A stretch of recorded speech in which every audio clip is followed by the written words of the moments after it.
Olá, em Êxodo capítulo 7, o cenário muda completamente. Sabe, até aqui a voz de Deus era algo que ecoava mais no silêncio, lá no deserto. Mas agora essa mesma voz vai ressoar nos corredores do maior império do mundo. Aquilo que era uma promessa quase sussurrada está prestes a virar um confronto público e totalmente inevitável.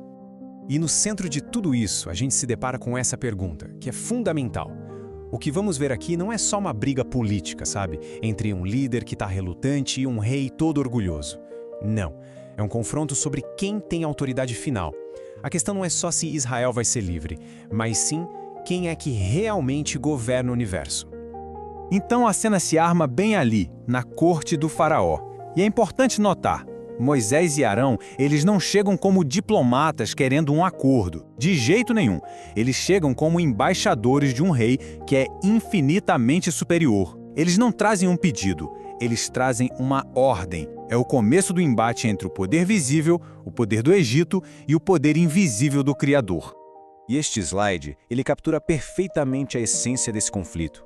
De um lado, você tem o império do faraó, os exércitos, o ouro, todo aquele poder que se pode ver, que se pode tocar.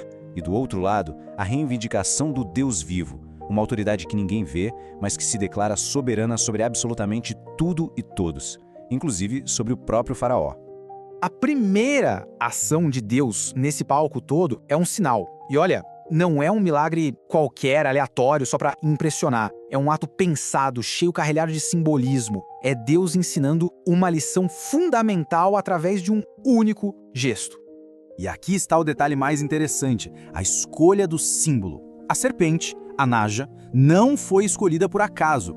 Ela era o símbolo da realeza no Egito, um emblema de proteção e de poder que o próprio faraó usava ali na sua coroa. Era um ícone da sua suposta divindade e autoridade.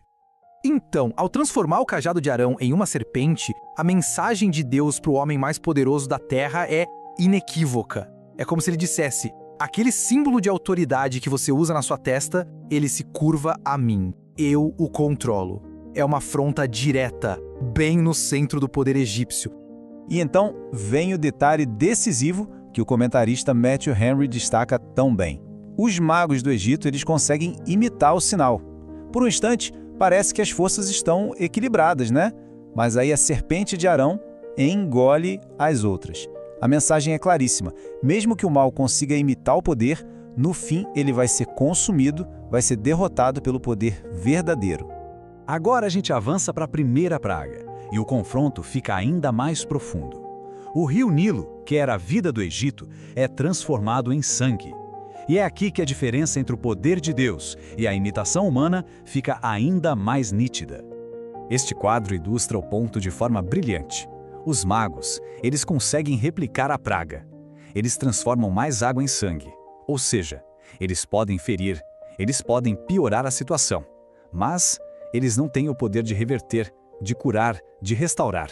Como Santo Agostinho observou uma vez, o mal sabe ferir, mas não sabe curar. O poder de criar e de restaurar pertence somente a Deus. Agora a gente chega num dos pontos teológicos que mais geram dúvidas nessa narrativa. A questão do endurecimento do coração de Faraó. Como é que a gente entende essa afirmação de que Deus endureceu o coração dele? Bem, o processo é progressivo. Primeiro, o próprio faraó escolhe endurecer o coração dele em rebeldia. Então, Deus confirma, ele solidifica essa decisão. E o propósito, como aponta o teólogo João Calvino, não é uma injustiça de Deus, mas um jeito de revelar o seu poder de uma forma tão clara, tão inegável, que nenhuma geração futura pudesse questionar ou dizer que foi por acaso. E é aqui que a gente percebe como essa história tão antiga lança uma sombra que se estende por séculos, sabe? Apontando lá na frente para o evento central da fé cristã. Essa dinâmica de poder que a gente vê no Egito é um padrão que vai se repetir de um jeito supremo e definitivo. Esse paralelo é muito poderoso. Lá no Êxodo, a serpente de Arão parece estar em pé de igualdade com as outras, mas então ela as devora. Na cruz, Jesus parece completamente derrotado pelo mal, pela morte, mas de dentro da própria morte, ele a vence, ele a engole e ressurge vitorioso. A vitória final pertence a quem tem o poder de engolir o inimigo por dentro. Então chegamos à nossa reflexão final. O que essa demonstração toda de poder lá no Egito Antigo nos ensina sobre a natureza de Deus e sobre a nossa relação com Ele? O que a gente deve tirar de prático dessa história? Êxodo 7 nos ensina algumas verdades que podem até ser desconfortáveis, mas são libertadoras. Que Deus não é uma força que a gente pode domesticar ou manipular.